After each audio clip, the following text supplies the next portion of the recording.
वामे यस्य स्थिता राधा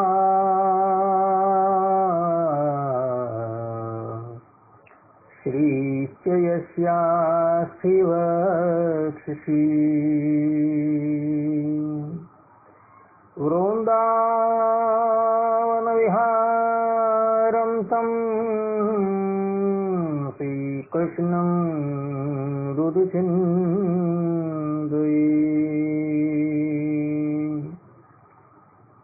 वर्णिवेशमणियदर्शनं मन्दहासरुचिराननाम्बुजम् पूजितं सुरनरोत्तमैर्मुदा धर्मनन्दनमहं विचिन्तये। ओम श्री स्वामीनारायणाय नमो नमः। श्री हरिकृष्णाय नमो नमः। श्री सावर्णी गोत्र तिलकाय नमो नमः। अस्मद्गुरु समारंभां नाथयामो मध्यमां लक्ष्मीवल्लभ पर्यन्तां वन्दे गुरुपरम्परा वन्दे गुरुपरम्परा। सहजानंद स्वामी महाराज की जय। श्री नारायण मुनिदेवनी जय। श्री राधा राधा बिहारी लाल नी जय। श्री लक्ष्मी नारायण देवनी जय। श्री काष्ठभंजन देवनी जय।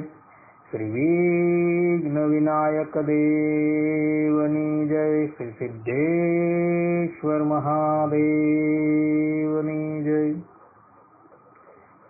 हरिशरणम निखिल हे प्रत्यनीक कल्याण एकतान श्वेतर समस्त वस्तु विलक्षण अनंत कोटि ब्रह्मांड नायक श्रीदेवी भूदेवी नीला देवी श्री राधा देवी की समलंकृत सर्व अवतारोना अवतारी सर्व कारणोना कारण परब्रह्म परमात्मा भगवान श्री हरिनी महती कृपाथी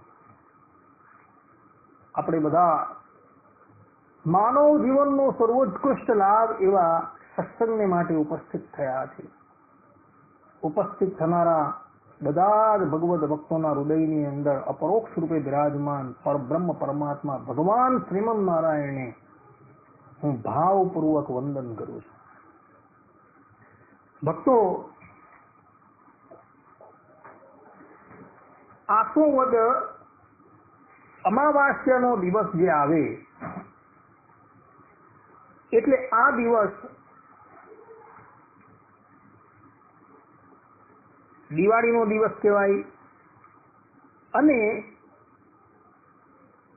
એના પાછળનો જે દિવસ કહેવામાં આવે છે એ કહેવાય છે કાળી ચૌદસ, જેને સંસ્કૃતની અંદર નરક ચતુર્દશી કહેવાય છે.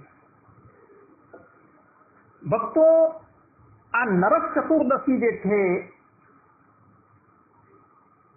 એ નરક ચતુર્દશી નામ કેમ પડ્યું, આની પછાડી શું કથા છે, એ બધી જ કથાઓ જે છે એ સૂક્ષ્મતાથી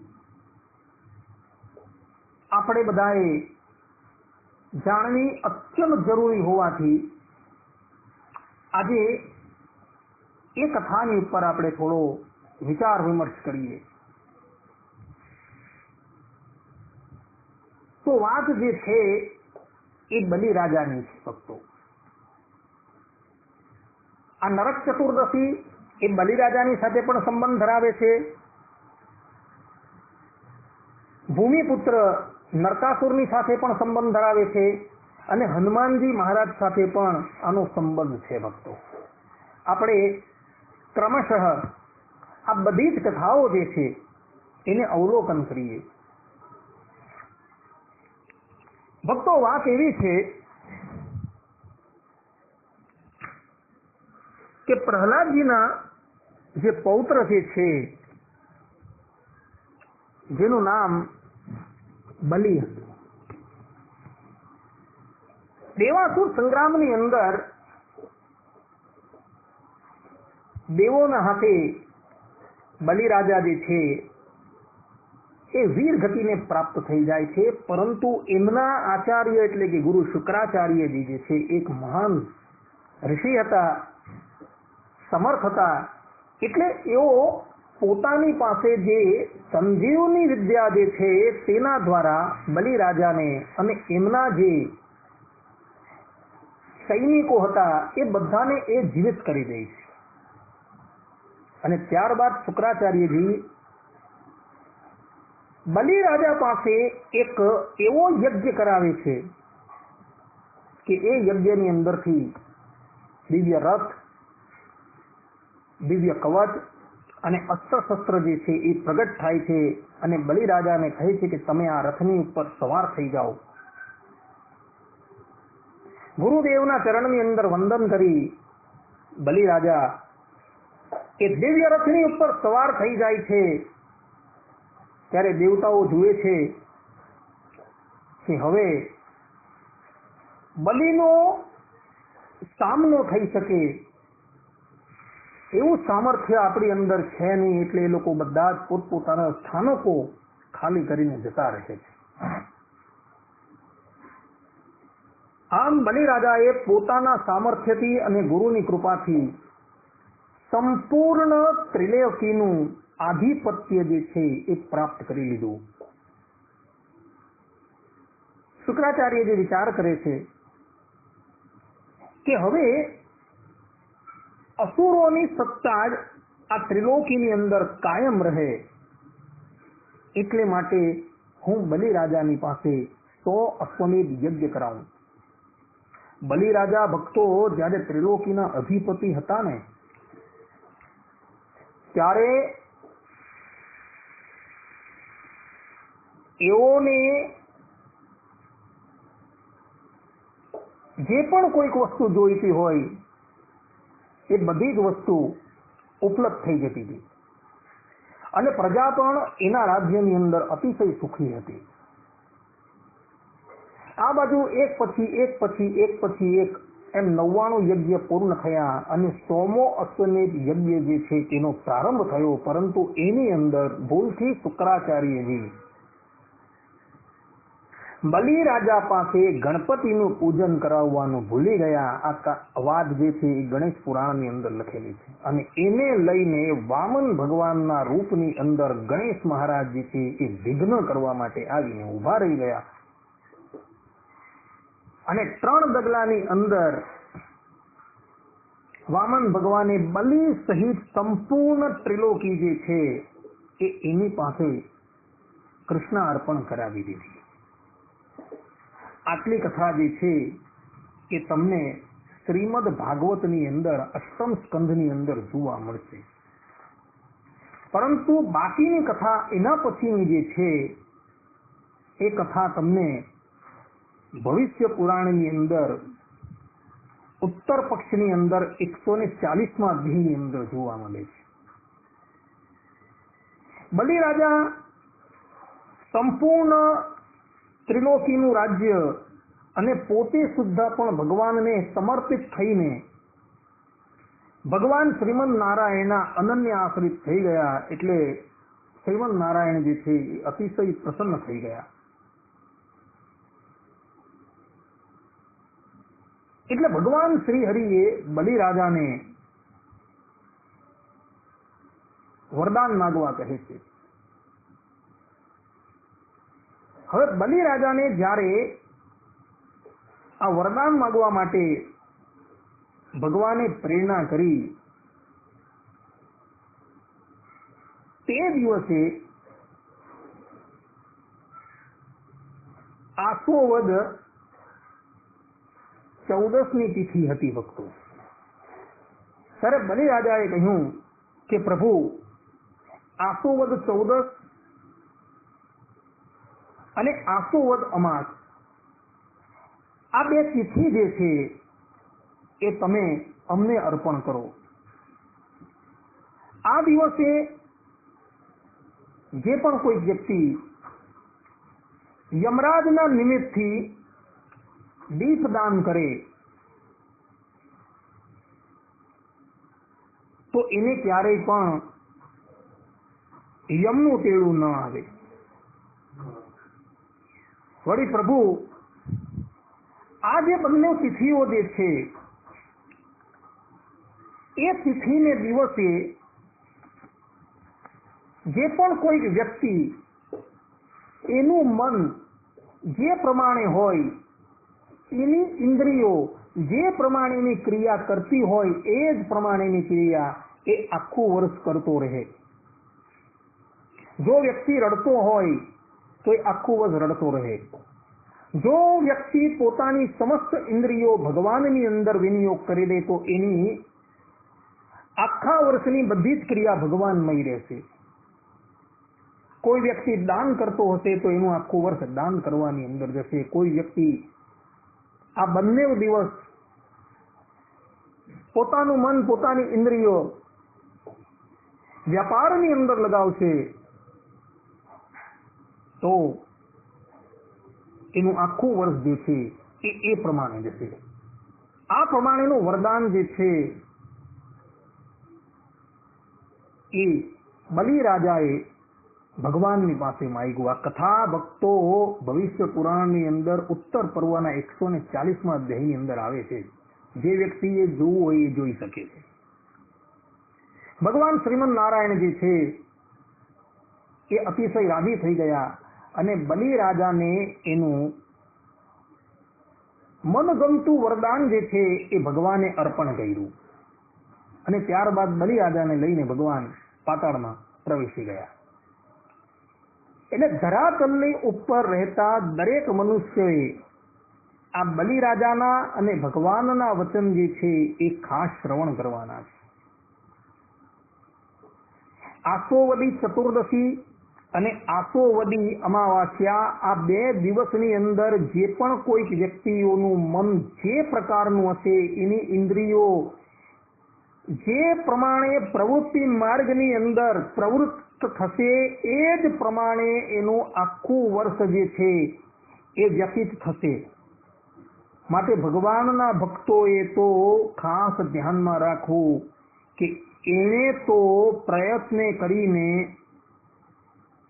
પોતાની સમસ્ત ઇન્દ્રિયો જે છે એ આ 2 તિથિની અંદર ભગવાનમય જ કરવી, જેથી કરીને એ આખું વર્ષ જે છે એ ભગવાનમય રહે. અને આ 2 તિથિની અંદર ભક્તો યમરાજના નિમિત્તે દીપદાન અવશ્ય કરજો. જે દીપદાન કરવાથી ગમે તેવો મોટો પાપી હોય તો એ પાપીને પણ અંતકાળે યમરાજ લેવા માટે આવશે નહીં. વળી આ તિથિ જે છે એ એટલી બધી પવિત્ર છે કે આ તિથિને દિવસે જે પણ કોઈક વ્યક્તિ દાન પુણ્ય કરે છે એ દાન પુણ્યનું એને અક્ષય ફલ જે છે એ પ્રાપ્ત થઈ જાય છે. માટે ભક્તો આ 2 તિથિએ હંમેશા દાન પુણ્ય કરજો. તમે જોજો જે લોકો તાંત્રિક છે અર્થાત કે તંત્ર દ્વારા મલિન દેવતાઓની આરાધના કરે છે એ લોકો આ 2 દિવસ માટે એટલે કે આસોવદ ચતુર્દશી અને આસોવદ અમાવાસ્યાને દિવસે સ્મશાનમાં જતા હોય છે. એ શા માટે જતા હોય છે? કારણ કે એ લોકોનું આખું વર્ષ જે છે એ મલિન દેવતાઓની આરાધનાની અંદર વ્યતીત થાય એટલે માટે એ લોકો ત્યાં જતા હોય છે. કારણ કે શાસ્ત્રોના પ્રમાણ છે આની અંદર. માટે ભક્તો જે પણ કોઈક ભગવાનના ભક્તો છે એ ભગવાનના ભક્તોએ તો આ દિવસ જે છે આ દિવસે બલિરાજાનું પૂજન કરવું, જો બલિરાજા નું પૂજન ન કરી શકો તો મનોમન એમને વંદન કરવા અને આ બંને દિવસ ભગવાનમય વ્યતીત થાય એવી રીતના જ પોતાની ઇન્દ્રિયોને પ્રવર્તન કરવી. કારણ કે શાસ્ત્રોની અંદર સ્પષ્ટ રૂપે લખેલું છે સવે પુંસામ પરો ધર્મ યતો ભક્તિ અધોક્ષ છે, કે દરેક પ્રાણી માત્રનો પરમ ધર્મ કયો છે તો શ્રીમન નારાયણ વિશે પરમ ભક્તિ થવી એ જ એનો પરમ ધર્મ છે ભક્તો. માટે ભક્તો આ 2 દિવસ જે તમને કહ્યા એ 2 દિવસની અંદર પ્રયત્ન કરીને ભગવાનનું સ્મરણ કરજો, જેથી કરીને તમારું આખું વર્ષ જે છે એ ભગવાનમય જાય.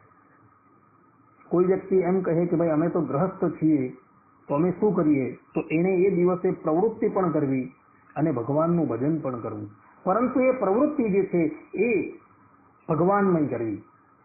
એટલે પોતાનો વ્યાપાર છે, પોતાના વૃત્તિઓ છે એ બધું ભગવાનને અર્પણ કરી દેવું અને આપણે કેવલ ને કેવલ ભગવાનના સેવક છે અને ભગવદ આજ્ઞા પ્રમાણે આપણે લોકો આ પ્રવૃત્તિ માર્ગની અંદર જોડાયા છે. કારણ કે ભગવાન સ્વામિનારાયણે પણ શિક્ષાપત્રની અંદર કહ્યું છે કે યથાશક્તિ ઉદ્યમ કાર્ય નિર્વર્ણાશ્રમોચિત ગ્રહસ્થને કહ્યું છે.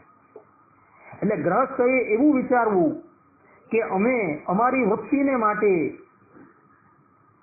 ઘરની બહાર જઈએ છીએ તો ભગવદ આજ્ઞા પ્રમાણે અમે આ વૃત્તિ માટે જઈએ છીએ, તો તમારો એ સમય પણ જે છે એ ભગવાનમય થઈ જશે. માટે ભક્તો આ બંને દિવસની અંદર તમે ભગવાનમય જીવન વ્યતીત કરજો એટલી ખાસ ભલામણ.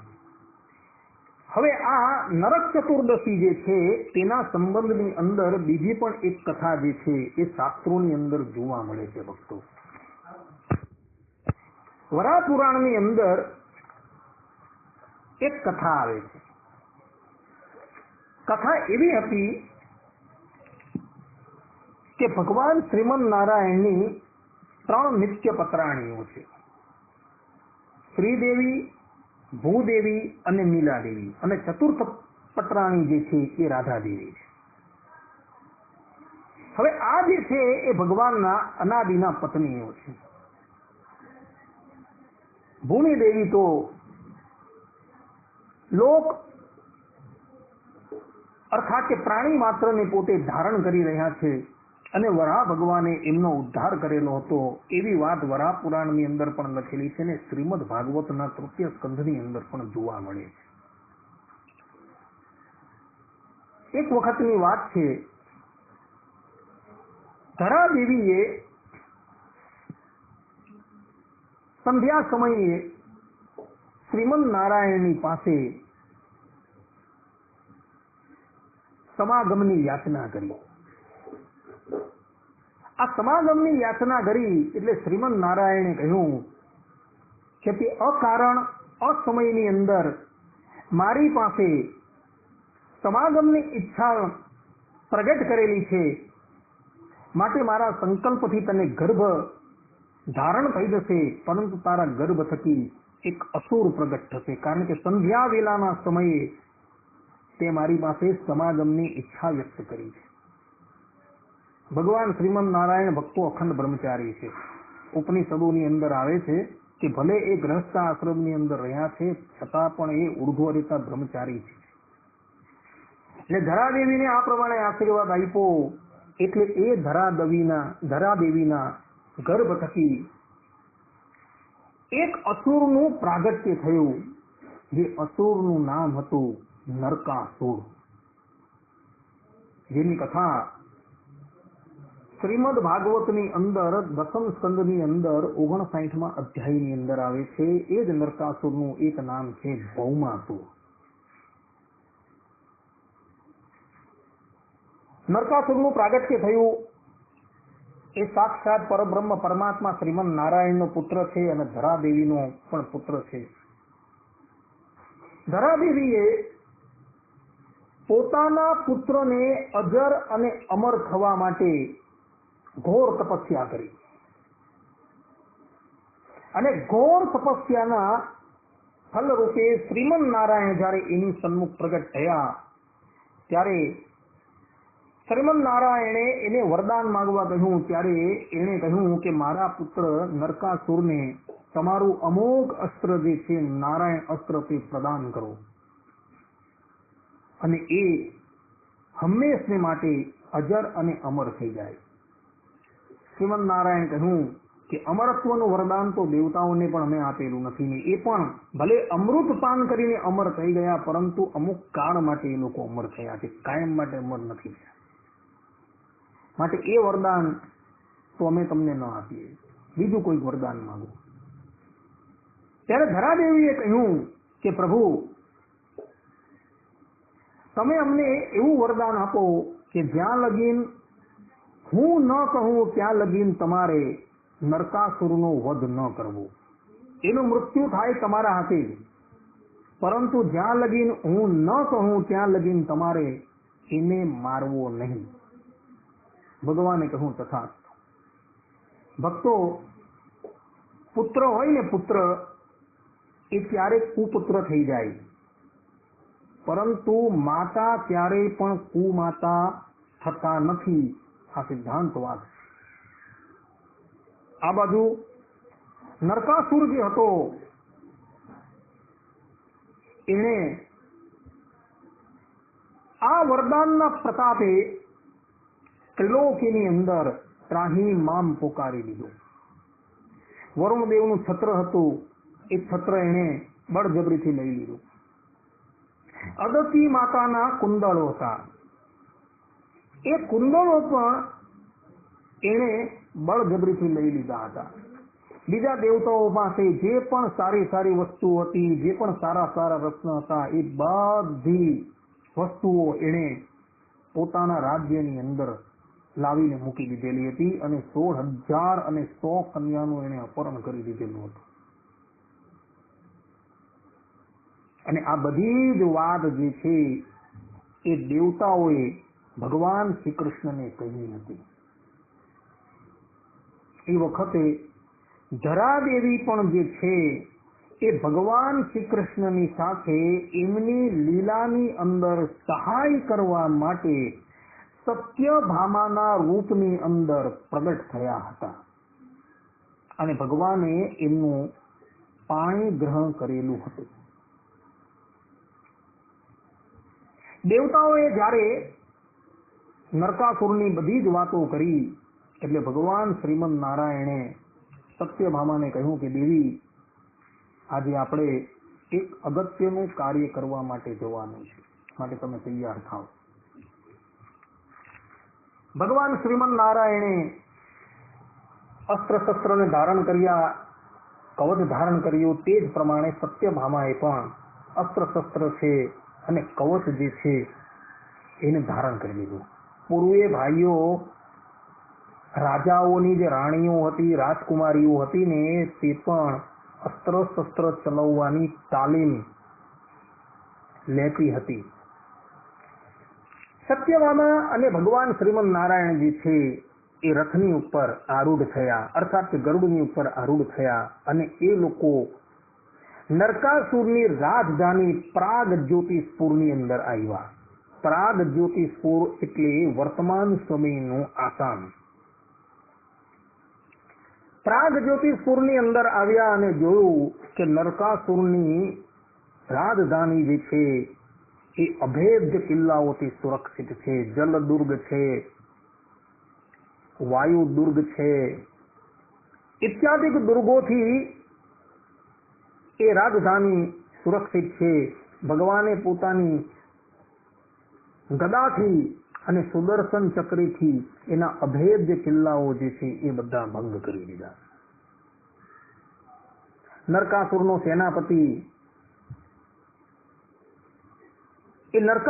સેનાપતિ જે છે એ ભગવાનની સાથે લડવા માટે આવે છે. ભગવાન શ્રી હરિએ સુદર્શન ચક્રથી એ સેનાપતિનો પણ નાશ કર્યો. એ સેનાપતિનું નામ હતું મૂર.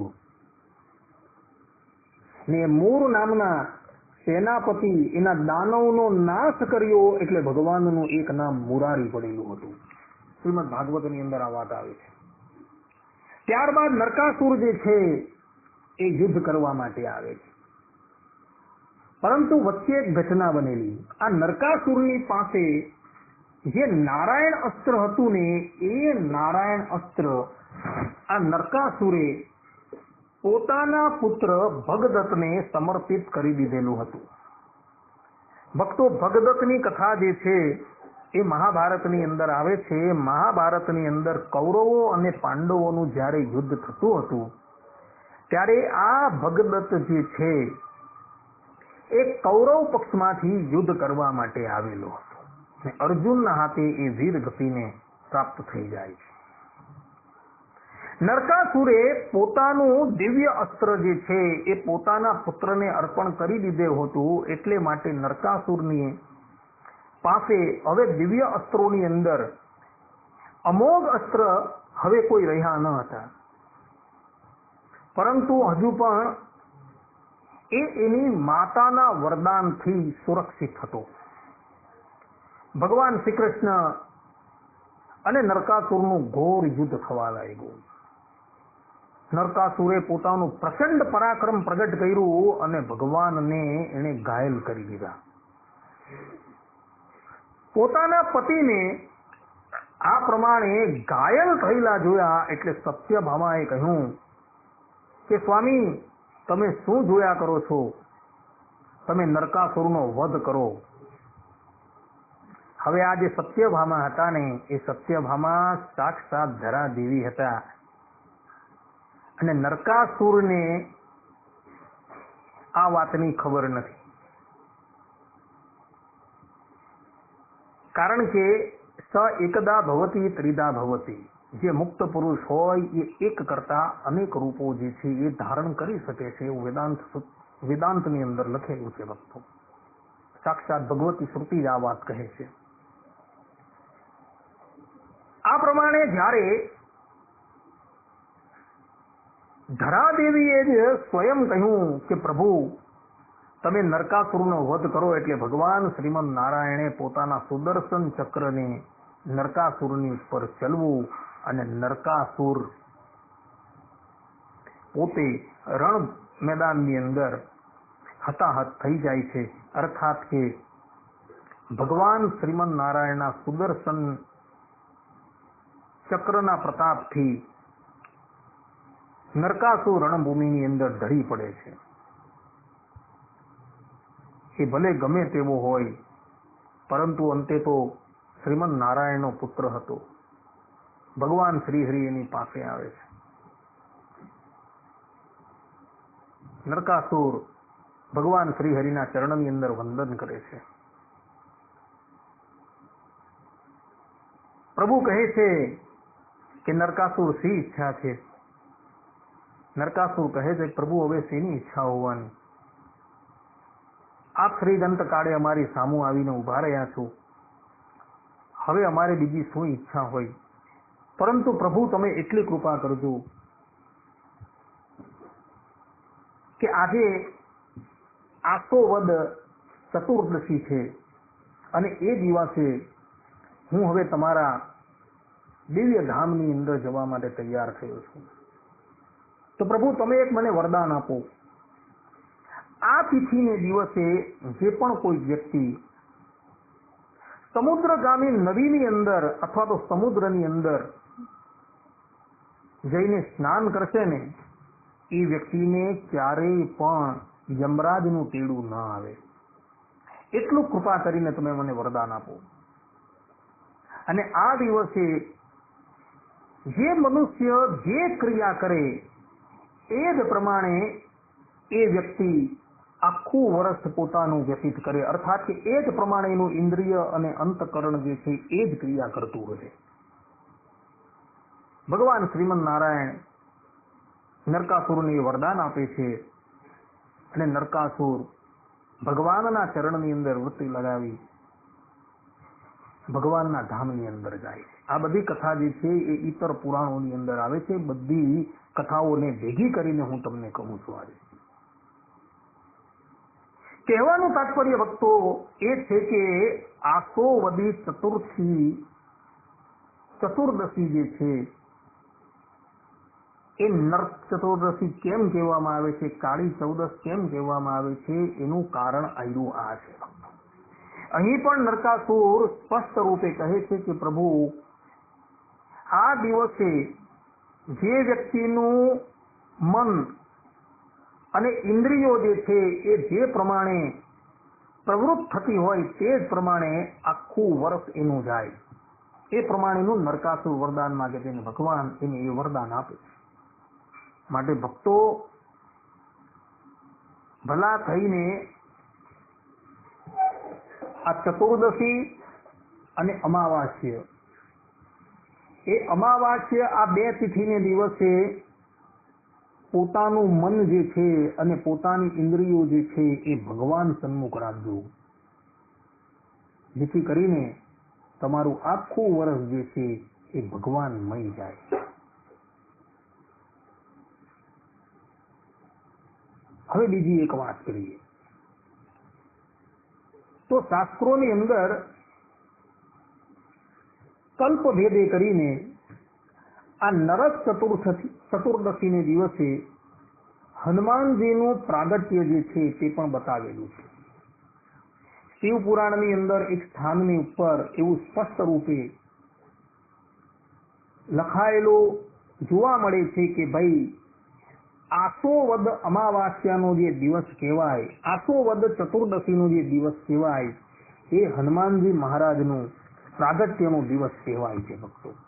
એ જ વાતનો ઉલ્લેખ ભગવાન સ્વામિનારાયણે સત્સંગી જીવનની અંદર ચતુર્થ પ્રકરણના 57મા અધ્યાયની અંદર 24 થી 29મા શ્લોકની અંદર પણ કરેલું છે. પરંતુ ભક્તો આનંદ રામાયણ જે કહેવાય, જે આનંદ રામાયણની રચના સાક્ષાત મહર્ષિ વાલ્મીકીજીએ કરેલી છે ભક્તો. આ આનંદ રામાયણની અંદર ભક્તો કેવલ ને કેવલ ભગવાનના આનંદદાયક ચરિત્રો છે ને એની અંદર હનુમાનજી મહારાજના પ્રાગટ્યની પણ કથા જે છે એ વિસ્તારથી આપવામાં આવેલી છે. તો એ આનંદ રામાયણની અંદર સારકાંડની અંદર 13મા સર્ગની અંદર સ્પષ્ટ રૂપે 162 અને 163મા શ્લોકની અંદર લખેલું છે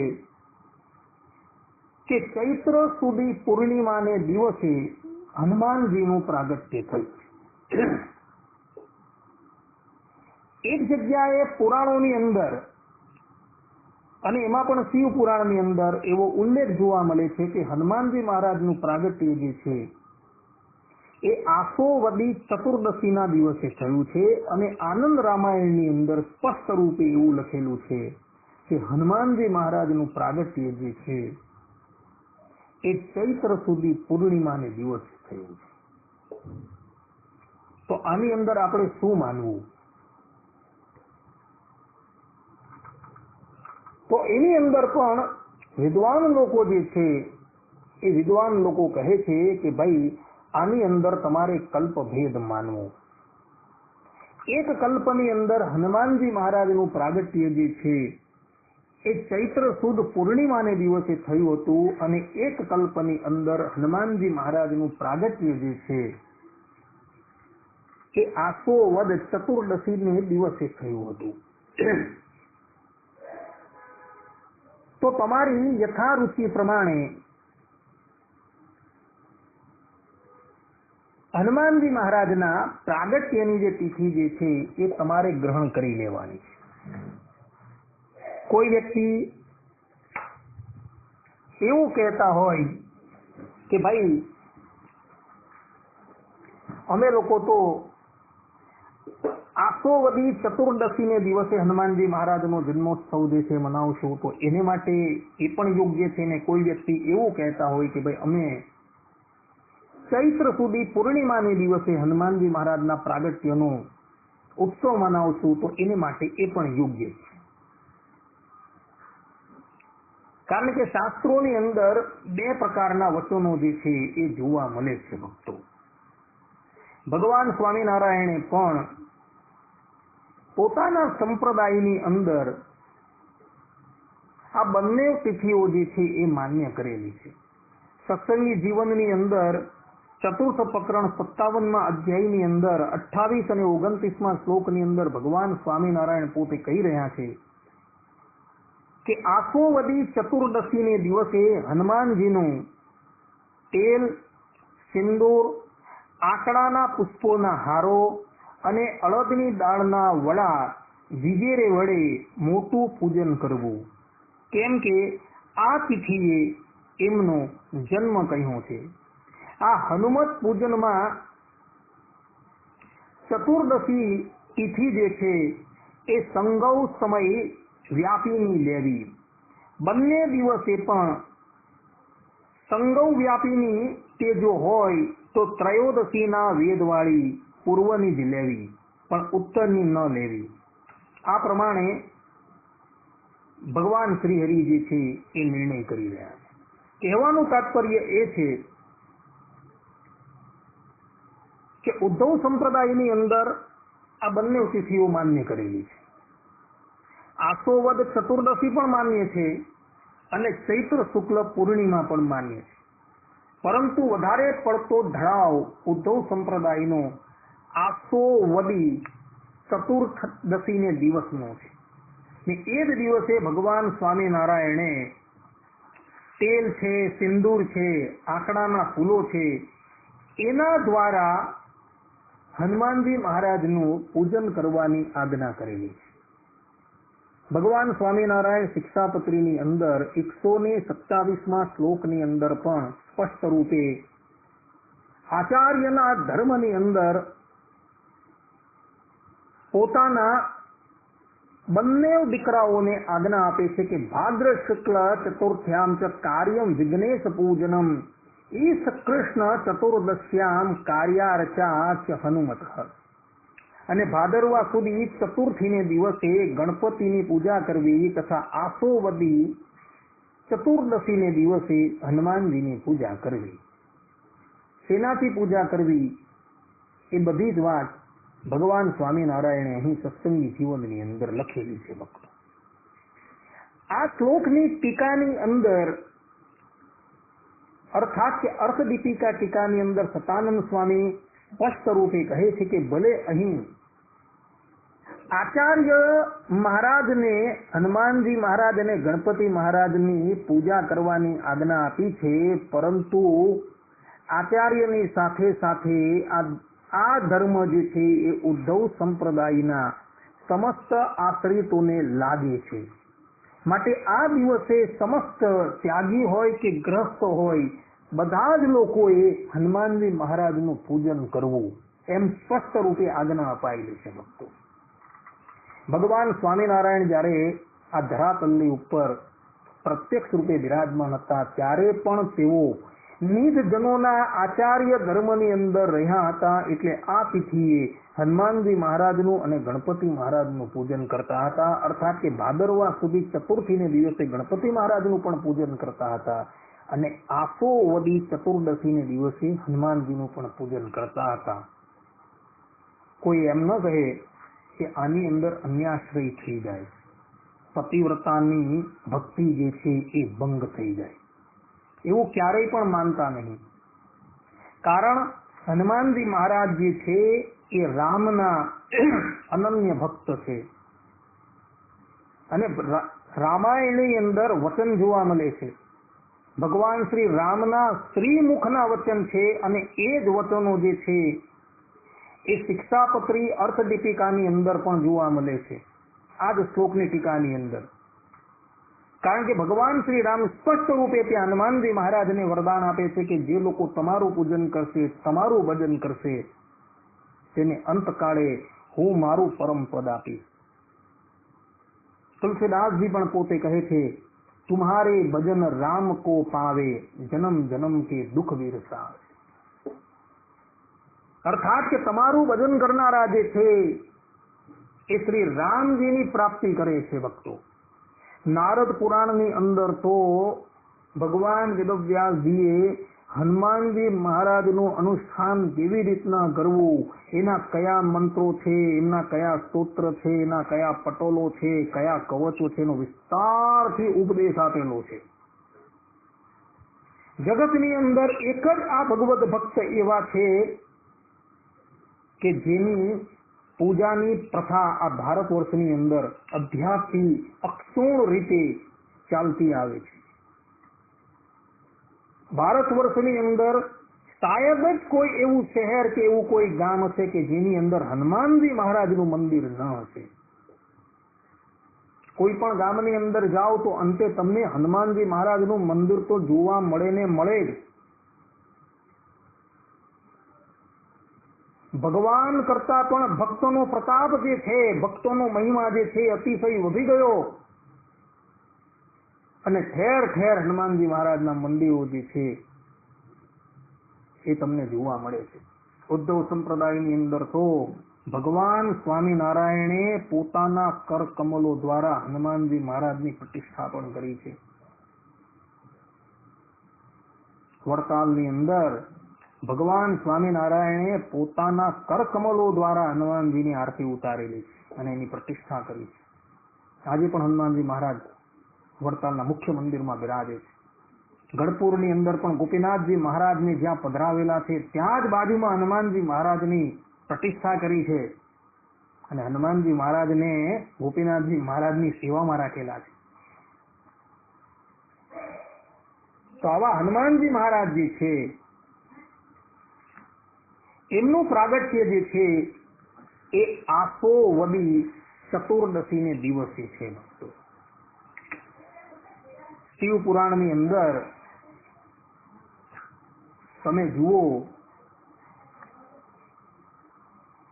તો સતરુદ્ર સંહિતા જે છે શિવ પુરાણની અંદર તેના 20મા અધ્યાયની અંદર હનુમાનજીનું ચરિત્ર આપવામાં આવેલું છે ને ત્યાં સ્પષ્ટ રૂપે લખેલું છે કે ભગવાન શંકર જ હનુમાનજી મહારાજ રૂપે પ્રગટ થયા હતા. એટલે આપણે હનુમાન ચાલીસાની અંદર સ્પષ્ટ રૂપે કહીએ છીએ કે શંકર સ્વયં કેસરી નંદન. અત્યારના લોકો શંકર સુવન શબ્દ, ભાઈ સુવન નામનો કોઈ શબ્દ નથી. શંકર સ્વયં કેસરી નંદન. આજે પણ કાશીની અંદર સરસ્વતી પુસ્તકાલયની અંદર તુલસી મહારાજ કૃત જે હનુમાન ચાલીસાની એ જમાનાની પ્રત પડેલી છે ને એની અંદર શંકર સ્વયં કેસરી નંદન એવા શબ્દો જોવા મળે છે. ભક્તો, આ સુવન શબ્દ જે છે એ પાઠ ભેદથી જોવા મળે છે. એટલે શંકર જે હતા એ પોતે હનુમાનજી મહારાજ રૂપે પ્રગટ થયા હતા. ભક્તો, ભગવાન શંકર પરમ ભાગવત છે અને અખંડ સમાધિની અંદર રહે છે. એક ક્ષણ માટે પણ સમાધિની બહાર નથી આવતા. ભક્તોને દર્શન આપવા માટે આવે છે એ એનું બીજું રૂપ હોય છે. અને અખંડ સમાધિની અંદર રહ્યા તથા ગોલોકની અંદર જે ભગવાન શ્રી કૃષ્ણ રાસ ક્રીડા કરે છે એ રાસ ક્રીડાના અખંડ દર્શન કરતા રહે છે. પરંતુ ભગવાન શંકરની એવી ઈચ્છા થઈ કે મારા આરાધ્ય દેવ જે છે એ રામ રૂપે પ્રગટ થયા છે તો હું પણ એમની કંઈક સેવા કરું, અને એટલે માટે હનુમાનજી મહારાજ રૂપે એ પ્રગટ થાય છે. ભક્તો, ભગવાન શંકર ધરાતલની ઉપર પ્રગટ થવા માટે તૈયાર થયા એટલે ભવાનીજી કહે છે કે પ્રભુ હું પણ તમારી સાથે આવવાની. ત્યારે ભોળાનાથ કહે કે મારો આ અવતાર જે છે અખંડ બ્રહ્મચારી રૂપે રહેવાનો છે, થવાનો છે, જેમાં હું અષ્ટાંગ બ્રહ્મચર્યનું પાલન કરવાનો છું. ત્યાં સ્ત્રીની જરૂર ન હોય ત્યારે કહે છે કે પ્રભુ તમે જે પણ કોઈ જાતિની અંદર પ્રગટ થવાના છો એ મને ખબર છે, તમારા પૂંછડાની અંદર મારો વાસ રહેશે. એટલે હનુમાનજી મહારાજનું જે પૂંછડું છે એ સાક્ષાત ભવાની છે. ભક્તો, અને એ પૂછે કઈ કમાલ કરેલી હતી તો તમને બધાને જ ખબર છે. શિવ પુરાણની અંદર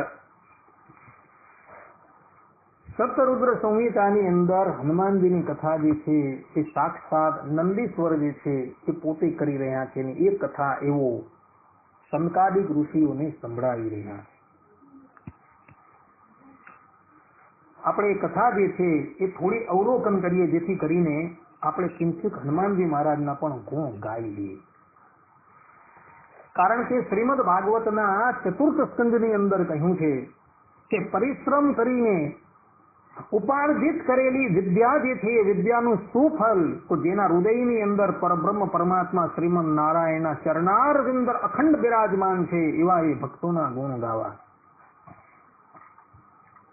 આચાર્ય વલ્લભાચાર્યજી સુબોધિનિધિ ટીકાની અંદર પોતે કહે છે કે જે પ્રમાણે પરબ્રહ્મ પરમાત્મા શ્રીમદ નારાયણના ચરિત્રો જે છે એ જીવાત્માનું હિત કરનાર છે, તે જ પ્રમાણેના ભક્તોના ચરિત્રો જે છે એ પણ બહુ હિત કરનારા છે, માટે એ પણ ગાવા જોઈએ. આ પ્રમાણેની આચાર્યએ આજ્ઞા કરેલી છે ભક્તો. તો હનુમાનજી મહારાજનું સંક્ષિપ્ત જીવન ચરિત્ર જે છે એ શિવ પુરાણની અંદર ભક્તો આપેલું છે. તો આપણે થોડું અવલોકન કરીએ, જેથી કરીને એમનો જન્મ જે છે એ કયા સંદર્ભની અંદર થયો હતો, એમણે પોતાના અવતાર કાળ દરમિયાન કયા કયા ભગીરથ કાર્યો કરેલા હતા, એનાથી આપણે વિદિત થઈએ. નંદીશ્વર બોલ્યા, હે મુનિ, હવે પછી જે સ્વરૂપથી શંકરે એકદમ ઉત્તમ લીલાઓ કરી હતી તે હનુમંત ચરિત્ર તમે પ્રેમથી અમને કહો. હે બ્રાહ્મણ, પરમેશ્વરે પ્રેમથી શ્રી રામચંદ્રજીનું સુંદર હિત કર્યું હતું, તે સર્વને સુખકર બધું ચરિત્ર તમે અમને સંભળાવો. અદ્ભુત લીલાઓ કરનાર અને ગુણોના આશ્રય તે શંકરે એક સમયે વિષ્ણુનું મોહિની સ્વરૂપ જોયું હતું. તે વેળા કામના બાણથી પોતે જાણે વિંધાયા હોય તેમ શંકરે પોતાને વ્યાકુળ કર્યા હતા અને તે ઈશ્વરે શ્રી રામચંદ્રજીનું કાર્ય કરવા માટે પોતાનું જે શુક્ર હતું તે સ્ખલિત કર્યું. એ શુક્રને તે પ્રસિદ્ધ સપ્તર્ષિઓએ પાંદડામાં ગ્રહણ કરી લીધેલું હતું, કેમ કે તેઓ શ્રી રામના કાર્ય માટે આદરથી પ્રેરાયા હતા. પછી એ મહર્ષિઓએ શંભુના તે વીર્યને શ્રી રામના કાર્ય માટે ગૌતમની પુત્રી અંજના વિશે તેના કાન દ્વારા પ્રવેશ આવ્યો હતો. પછી સમય થતા એ વીર્યમાંથી હનુમાન નામ ધારણ કરતા શંકર વાનર શરીરે પ્રગટ થયા હતા, જે મહાબળવાન તથા પરાક્રમી હતા. વાનરરાજ એ હનુમાન જ્યારે બાળક હતા ત્યારે જ મહાબળવાન હતા. તેમણે બાળપણમાં એક વખત સૂર્યના બિંબને ફળ જાણી તરત ખાવા માંડ્યું હતું. પછી દેવોની પ્રાર્થનાથી એ સૂર્યને તેમણે મુક્ત કરેલા હતા અને દેવર્ષિઓ તેમને મહાબળવાન શિવના અવતાર જાણી શ્રેષ્ઠ વરદાનો આપતા હતા, જે તેમણે સ્વીકાર કર્યા હતા. પછી અતિ હર્ષ પામેલા તે હનુમાન પોતાની માતા પાસે ગયા હતા અને તે બધું વૃત્તાંત તેમણે તેને આદરથી કહ્યું હતું. પછી તે વીર હનુમાને માતાની આજ્ઞાથી નિત્ય સૂર્ય પાસે જઈને વિના પ્રયત્ને સર્વ વિદ્યાઓ તેમની પાસેથી ભણી લીધી હતી. ભક્તો, સૂર્યદેવની ગતિ જે છે એ એક ક્ષણ માટે પણ રોકાતી નથી. હનુમાનજી મહારાજ સૂર્યદેવની પાસે જાય છે અને એમને વિનંતી કરે છે કે હે સૂર્યદેવ, આપ શ્રી અમને વિદ્યા પ્રદાન કરો. ત્યારે સૂર્યદેવ કહે છે કે મારી ગતિ તો એક ક્ષણ માટે પણ રોકાતી નથી. એક ક્ષણમાં હું કેટલાય યોજનો જે છે, અર્થાત કે લાખો યોજનો જે છે એ ગતિ કરી જાઉં છું. તો તમે મારી પાસે વિદ્યા કેવી રીતના ભણો? ત્યારે હનુમાનજી મહારાજ કહે છે કે હે સૂર્યદેવ, હું તમારા રથની સામે ઉલટા પગે ચાલતો થકો એ વિદ્યા ભણીશ. સૂર્યદેવ હનુમાનજીની વાત સાંભળીને આશ્ચર્યચકિત થઈ ગયા કે એક ક્ષણની અંદર તો હું લાખો યોજનનું અંતર કાપી નાખું છું, તો આ ભણશે કેવી રીતના? પરંતુ સાચા જિજ્ઞાસુ શિષ્ય જે હોય તેને ગુરુ ક્યારેય પણ નિરાશ નથી કરતા. હનુમાનજીની આ પ્રાર્થના એમને સ્વીકારી લીધી અને હનુમાનજી ઉલટા પગે ચાલવા લાગ્યા. જેટલી સૂર્યની ગતિ છે એમથી પણ તીવ્ર ગતિએ ચાલતા હતા. સૂર્યદેવ જે પણ કંઈક વસ્તુ બોલે, એક વખત બોલે એટલે હનુમાનજી મહારાજને કંઠસ્થ થઈ જતું. એમ કરતા કરતા અમુક જ સમયની અંદર સંપૂર્ણ વિદ્યાઓ એ ભણી ચૂકેલા હતા. તો આટલી જિજ્ઞાસા તમારી અંદર જ્યારે હોય ને ત્યારે તમે રામના સેવક થઈ શકો, એમને નહીં થઈ શકાય ત્યારે ભક્તો. પછી રુદ્રના અંશરૂપ તે શ્રેષ્ઠ વાનર હનુમાન માતાની આજ્ઞા મેળવી તેમજ સૂર્યની આજ્ઞાથી તેમના પોતાના અંશરૂપ સુગ્રીવ પાસે ગયા હતા. સુગ્રીવજી એ સૂર્યદેવના દીકરા છે ભક્તો. એ સુગ્રીવને તેની પોતાની સ્ત્રીને ભોગવનાર તેના મોટા ભાઈ વાલીએ તિરસ્કાર કરીને કાઢી મૂક્યો હતો. જેથી તે સુગ્રીવ ઋષ્યમુખ પર્વતમાં એ હનુમાનજીની સાથે રહેતો હતો. પછી મહાબુદ્ધિમાન વાનર શ્રેષ્ઠ હનુમાન સુગ્રીવના મંત્રી એટલે કે સલાહકાર થયા હતા અને શિવના અંશથી જન્મેલા તેમણે સુગ્રીવનું અત્યંત હિત કર્યું હતું. પોતાના ભાઈ વાલીએ પોતાની સ્ત્રીને હરી લીધી, તેથી દુઃખી થયેલા સુગ્રીવ એ ઋષ્યમુખ પર્વતમાં જ્યારે આવ્યો હતો ત્યારે હનુમાને એ સુગ્રીવની શ્રી રામચંદ્રની સાથે સુખકારક મિત્રતા કરાવી હતી. જેથી રામચંદ્રજીએ પોતાને વીર માનનારા તથા ભાઈની પત્નીને ભોગવનાર પાપી વાનરરાજ વાલીને માર્યો હતો. પછી હે તાત વાનર શ્રેષ્ઠ તે હનુમાને ઉત્તમ બુદ્ધિ વાળા શ્રી રામની આજ્ઞાથી ઘણા વાનરોની સાથે રહી સીતાજીની શોધ કરી હતી. સીતા લંકામાં ગયા હતા એમ જાણી વાનરેશ્વર હનુમાન બીજાઓને ઓળંગવો મુશ્કેલ એવો સમુદ્ર ઓળંગી શીઘ્રાતિશીઘ્ર ત્યાં ગયા. તેમણે લંકામાં પરાક્રમોથી યુક્ત અદ્ભુત ચરિત્ર કર્યું હતું અને સીતાજીને પોતાના સ્વામી શ્રી રામચંદ્રજીની નિશાની પ્રેમથી અર્પણ કરી હતી. તેમજ સીતાનો પ્રાણ બચાવનારું શ્રી રામનું વૃત્તાંત તેમણે સંભળાવી એ વીર વાનર નાયક હનુમાનજીને જલ્દી સીતાનો શોક હર્યો હતો. પછી તેમણે રાવણના બગીચાનો નાશ કર્યો હતો અને ઘણા રાક્ષસોને મોતને ઘાટ ઉતાર્યા હતા અને સીતાજીની નિશાની લઈ તેઓ શ્રી રામચંદ્રજીની પાસે પાછા પધાર્યા હતા. વળી તે હનુમાને એ જ વખતે ત્યાં લંકામાં નિર્ભય રહી મોટી લીલા કરતા અનેક રાક્ષસો સહિત રાવણના પુત્ર અક્ષય કુમારને પણ મોતને ઘાટ ઉતાર્યો હતો અને મોટો ઉપદ્રવ કરતા થતા લંકાને પણ એને બાળી નાખેલી હતી. હે મુનિ, તે વેળા મહાબળવાન રાવણે તેલમાં બોળેલા કપડા ખૂબ મજબૂત લપેટી હનુમાનજીને જ્યારે સળગાવ્યા હતા ત્યારે મહાદેવના અંશથી પ્રગટ થયેલા તેમણે એ જ બહાનો કાઢી ખૂબ કુદાકુદ કરીને આખી લંકાને બાળીને ભસ્મીભૂત કરી દીધેલી હતી. એમ એકલા વિભીષણનું ઘર છોડી લંકાને બાળ્યા પછી તે વીર વાનર શ્રેષ્ઠ સમુદ્રમાં પડ્યા હતા. ત્યાં પોતાની પૂંછડી હોલવી સમુદ્રના બીજા કિનારે થાક્યા વિના જ તેઓ પહોંચી ગયા હતા અને શંકરના અંશથી જન્મેલા શ્રી રામ પાસે તેઓ પધાર્યા હતા. અત્યંત વેગવાળા વાનર શ્રેષ્ઠ હનુમાન વિના વિલંબે શ્રી રામ પાસે આવ્યા હતા અને સીતાજીના મસ્તકનો મણિ તેમને અર્પણ કર્યું. પછી શ્રી રામની આજ્ઞાથી તે બળવાન હનુમાને વાનરોની સાથે રહી મોટા મોટા પર્વતો લાવી સમુદ્ર પર પુલ બાંધ્યો હતો.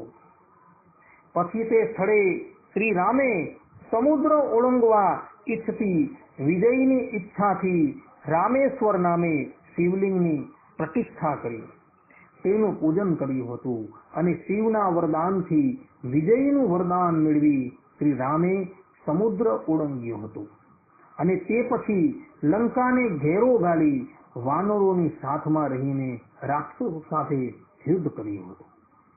એ વેળા વીર હનુમાને અસુરોનો કચ્ચર ઘાણ કાઢી નાખ્યો હતો અને રામના સૈન્યની રક્ષા કરી હતી. ઉપરાંત તે વેળા શક્તિથી ઘાયલ થયેલા લક્ષ્મણજીને સંજીવની ઔષધિ વડે પુનઃ જીવિત કર્યા હતા. મહાદેવજીના સમર્થ પુત્ર હનુમાને રામ સહિત લક્ષ્મણને સર્વ રીતે સુખી કર્યા હતા અને સર્વ સૈન્યની રક્ષા કરી હતી. એ વાનર હનુમાન મોટા બળનો જાણે એક ઘર હતા. તેમને બિલકુલ થાક્યા વિના પરિવાર સહિત રાવણનો વિનાશ કર્યો હતો અને દેવોને સુખી કર્યા હતા. વળી તેમણે મહીરાવણ નામના અસુરનો નાશ કરી લક્ષ્મણ સહિત શ્રી રામને એ અસુરોના સ્થાનેથી બચાવી લઈ પોતાના સ્થાને પાછા લાવ્યા હતા.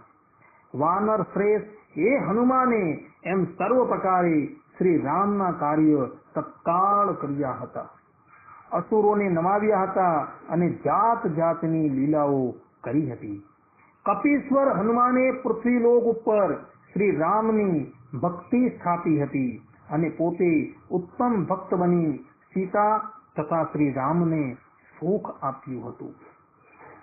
લક્ષ્મણે પ્રાણ આપનાર અને સર્વ દેવોના ગર્વનો નાશ કરનાર ભગવાન એ હનુમાન ભક્તોનો ઉદ્ધાર કરનાર હોય શ્રી રુદ્રનો જ અવતાર છે.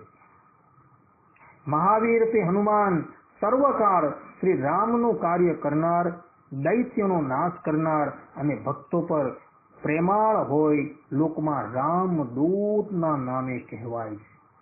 હે તાત, હનુમાનજીનું ઉત્તમ ચરિત્ર અમે તમને કહ્યું. આ પ્રમાણે શિવ પુરાણની અંદર સતરુદ્ર સંહિતાની અંદર 20મા અધ્યાયની અંદર હનુમાનજીનું ચરિત્ર જે છે એ સંક્ષિપ્તમાં કહેવાયું છે. ભક્તો, હનુમાનજી મહારાજના ચરિત્રને જો આપણે વિસ્તારથી શ્રવણ કરવા જઈએ તો 7 દિવસ પણ ઓછા પડે એવું છે. કહેવાનું તાત્પર્ય એ છે કે આ પરમ ભાગવતના પ્રાગટ્યનો દિવસ છે ભક્તો. તો એ દિવસે પરમ પ્રેમથી હનુમાનજીનું પૂજન જે છે એ ભક્તો કરજો. તેલ અને સિંદૂર અને અળગથી તથા આંકડાના પુષ્પથી હનુમાનજી મહારાજનું પૂજન જે છે એ તમે કરજો. હનુમાનજી મહારાજ ચિરંજીવી છે, પરમ ભાગવત છે. એમનું પૂજન તમે કરશો અને તમે કોઈ પણ વસ્તુની એમની પાસે ઈચ્છા કરશો તો એ વસ્તુ તમને એ પ્રાપ્ત કરાવશે. નિષ્કામ ભાવે એમનું ભજન કરનારા જે હતા એને ભગવત પ્રાપ્તિ પણ કરાવેલી છે. આપણા સંપ્રદાયની અંદર ધર્મદેવ અને ભક્તિ માતાનું દ્રષ્ટાંત તમારી સામું જ છે. જ્યારે ધર્મદેવને અસુરોએ અતિશય પીડા આપી અને ધર્મદેવે હનુમાનજી મહારાજનું આરાધન કર્યું ત્યારે હનુમાનજી મહારાજે આવીને એમનું માર્ગદર્શન કરેલું હતું અને એમને વૃંદાવન મોકલેલા હતા. અને વૃંદાવનની અંદર જઈને ધર્મદેવ અને ભક્તિ માતા ભગવાન શ્રી કૃષ્ણની આરાધના કરે છે તો ભગવાન ત્યાં પ્રગટ થાય છે અને એમના ઘરે પ્રગટ થવાનો વરદાન આપે છે. જે વરદાન એમણે પૂર્વે બ્રહ્માજીને આપેલું હતું, જેના પ્રમાણના શ્લોકો જે છે સ્કંદ પુરાણની અંદર આવેલા વાસુદેવ મહાત્મયની અંદર 18મા અધ્યાયમાં 42, 43 અને 44મા શ્લોકની અંદર છે. સ્કંદ પુરાણ વૈષ્ણવ ખંડ વાસુદેવ મહાત્મય 18મો અધ્યાય 42, 43 અને 44મા શ્લોક મયા કૃષ્ણેન નહિતા, આ 3 શ્લોક દ્વારા જે વરદાન ભગવાન શ્રી કૃષ્ણએ પૂર્વે બ્રહ્માજીને આપેલું હતું તે જ વરદાન ચરિતાર્થ કરવા માટે એ જ પરબ્રહ્મ પરમાત્મા શ્રી કૃષ્ણ ભગવાન પુનઃ ધર્મદેવ અને ભક્તિ માતાના ઘરે હરિકૃષ્ણ, જેનું બીજું નામ શ્રી કૃષ્ણ છે, ત્રીજું નામ નીલકંઠ વર્ણી છે અને ચતુર્થ નામ સ્વામિનારાયણ, એવા અનંત નામો છે એમના, એ પ્રગટ થયા હતા. ભક્તો, કહેવાનું તાત્પર્ય એ કે હનુમાનજી મહારાજ જે છે એ ભગવાનની પ્રાપ્તિ કરાવનારા છે. સાધુ સંત કે તુમ રખવાલે અસુર નિકંદન રામ દુરારે. સાધુ અને સંતોની રક્ષા કરવાની જવાબદારી જે છે એ ભગવાન શ્રી રામે હનુમાનજીને સુપ્રત કરેલી છે. જીવનમાં જ્યારે પણ કોઈક આસુરી વ્યક્તિઓ તમને અતિશય દુઃખ પહોંચાડતી હોય અને ખરા હૃદયથી તમે જો હનુમાનજી મહારાજને પુકારો તો હનુમાનજી મહારાજ ત્યાં આવીને ઉભા રહી જાય છે. આજે પણ એ હનુમાનજી મહારાજ જે પણ જગ્યાએ શ્રી રામનો સુયશ ગવાતો હોય ત્યાં આવીને અચૂકપણે બે હાથ જોડીને નેત્રોમાંથી અશ્રુને વહેવડાવતા થતા એ ઉભા રહેલા હોય છે. કોઈ પણ રૂપે આવીને વિરાજમાન થાય છે ભક્તો, કારણ કે એ જ વરદાન એમણે માગેલું હતું. ભગવાન શ્રી રામ પોતાનું અવતાર કાર્ય પૂર્ણ કરીને જ્યારે આ ધરાતલ પરથી પોતાના સાકેત ધામની અંદર જવા તૈયાર થયા ત્યારે હનુમાનજી મહારાજે એમ જ કહ્યું કે પ્રભુ જ્યાં લગીના ધરાતલની ઉપર રામ કથાનો પ્રચાર અને પ્રસાર થતો રહે ત્યાં લગીન હું આ ધરાતલની ઉપર જ રહું. ભગવાન શ્રી રામનું પ્રાગટ્ય જે છે એ આ વૈવસ્વત મન્વંતરની 24મી ત્રેતા યુગની ચોકડીમાં થયું હતું ભક્તો, અને અત્યારે ચાલે છે વર્તમાનની અંદર વૈવસ્વત મન્વંતરની 28મી ચોકડીનો 28મો કડિયો. ત્યાંથી જો આપણે ગણતરી કરીએ તો 1,60,00,000 વર્ષ ઉપરાંત વર્ષો થઈ ગયા છે રામા અવતારને. તે વખતથી હનુમાનજી મહારાજ અધ્યાપી બિરાજમાન છે ભક્તો.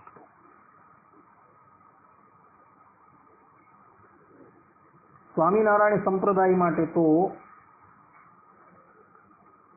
હનુમાનજી મહારાજ જે છે એ બહુ મોટું સ્થાન ધરાવે છે ભક્તો, કારણ કે ભગવાન સ્વામિનારાયણના કુળ દેવતા જે છે એ કુળ દેવતા સાક્ષાત હનુમાનજી મહારાજ છે. અને સદગુરુ ગોપાળાનંદ સ્વામી જે ભગવાન સ્વામિનારાયણના શિષ્ય હતા તેમણે તો પોતાના કરકમલો દ્વારા સારંગપુરની અંદર હનુમાનજી મહારાજની પ્રતિષ્ઠા કરી છે. તેમ કહેવાય છે કે ભારત વર્ષની અંદર જેટલા હનુમાનજી મહારાજના મંદિર છે એમાં સૌથી વધારે જો કોઈ પ્રતાપશાળી હનુમાનજી મહારાજ જો બિરાજમાન હોય તો એ સારંગપુરની અંદર બિરાજમાન છે. આજે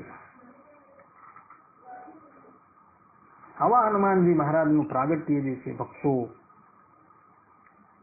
આસોવદી ચતુર્દશીને દિવસે છે. માટે એ દિવસે શાસ્ત્રોમાં જે પ્રમાણે એમના પૂજનનું મહાત્મય કહ્યું છે, એની પૂજાની રીતભાત જે પ્રમાણે આપેલી છે એ પ્રમાણે કોઈ બ્રાહ્મણની પાસે હનુમાનજી મહારાજની પૂજા કરાવજો. જો બ્રાહ્મણ ન મળે તો હનુમાનજી મહારાજનો મૂળ મંત્ર જે આપણા સંપ્રદાયના સત્સંગી જીવન ગ્રંથ ની અંદર સ્પષ્ટ રૂપે લખેલી છે, ઓમ નમો હનુમતે ભય ભંજનાય સુખમ કુરુમ પટ સ્વાહા. આ મંત્ર દ્વારા હનુમાનજી મહારાજનું પૂજન અવશ્ય કરજો ભક્તો. કોઈ વ્યક્તિ એવું કહે ભાઈ હનુમાનજીના પૂજનની અંદર બહેનોને અધિકાર ખરો કે નહીં, તો હું જે છું તે અને બીજા મહાત્માઓ જે છે એ લોકોએ સ્પષ્ટ રૂપે મનાઈ કરેલી છે.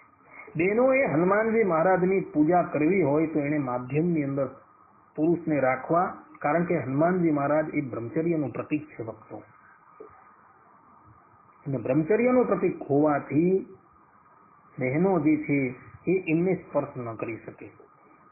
એટલે દૂર ઉભા રહીને પોતાના ભર્તા હોય પોતાના પુત્ર હોય એની પાસે હનુમાનજી મહારાજનું પૂજન કરાવવું, અથવા તો બ્રાહ્મણ હોય એની પાસે પૂજન કરાવવું. પરંતુ આ દિવસે દરેક સત્સંગીઓએ હનુમાનજીના પૂજન વગરનો દિવસ ક્યારેય પણ વિતાવવો નહીં, કારણ કે ભગવદ આજ્ઞા છે. માટે આ દિવસે હનુમાનજી મહારાજનું પૂજન કરજો, એમને આંકડાના પુષ્પો ચડાવજો અને દાળના વડા જે છે ખાસ નૈવેદ્યની અંદર ધરાવજો ભક્તો. તો હનુમાનજી મહારાજની કૃપા જે છે તમારી પર અવશ્ય થશે. ભગવાન સ્વામિનારાયણ આ દિવસે પ્રાતઃકાલે એટલે કે આસોવદી ચતુર્દશીને દિવસે પ્રાતઃકાલે સત્સંગી જીવનની અંદર ચતુર્થ પ્રકરણના 57મા અધ્યાયની અંદર 24 થી 27મા શ્લોકની અંદર સ્પષ્ટ રૂપે કહે છે કે આ દિવસે નિજ મંદિરની અંદર બિરાજમાન લક્ષ્મીનારાયણ દેવનું સ્વરૂપ હોય કે રાધા કૃષ્ણનું સ્વરૂપ હોય એને અભ્યંગ કરવો ભક્તે. એટલે આ દિવસ જે છે એ અભ્યંગોત્સવ તરીકે ઓળખાય છે. અભ્યંગ એટલે શું ભક્તો? અભ્યંગ એટલે ભગવાનનો અભિષેક કરવો. જે અભિષેકની અંદર અભ્યંગની સામગ્રી હોય છે. અભ્યંગની અંદર હરિદ્રા એટલે કે હળદર હોય છે, તુલસી હોય છે, આંબળા હોય છે, ચંદન હોય છે, ભરાસ હોય છે, આ ઉપરાંત અત્તર હોય છે. એ બધી જ વસ્તુને એક પાત્રની અંદર ભેગી કરી દેવી, એમાં જલ પધરાવવું અને ત્યારબાદ એ બધી સામગ્રીથી લક્ષ્મી નારાયણ દેવનો અભિષેક કરવો. આને કહેવામાં આવે છે અભ્યંગ ઉત્સવ.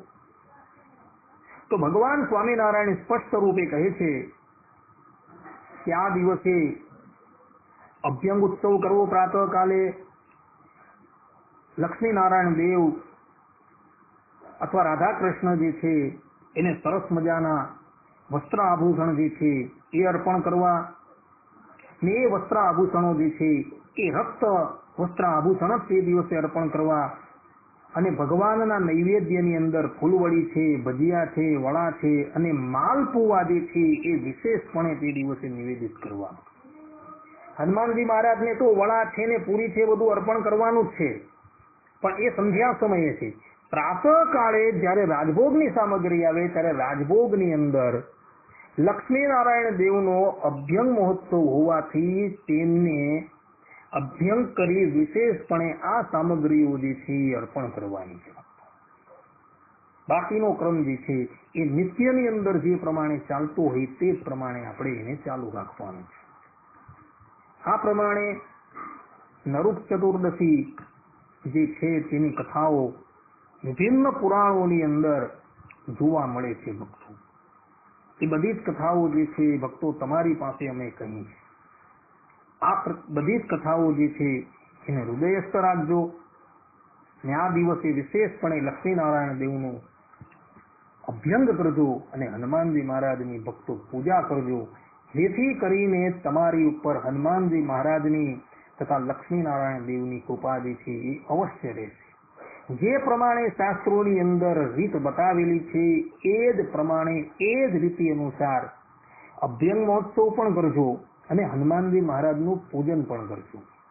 તમારા ઘરે લક્ષ્મીનારાયણ દેવનું સ્વરૂપ હોય કે શાલિગ્રામનું સ્વરૂપ હોય કે રાધા કૃષ્ણનું સ્વરૂપ હોય તો તમે જાતે પણ કરી શકો.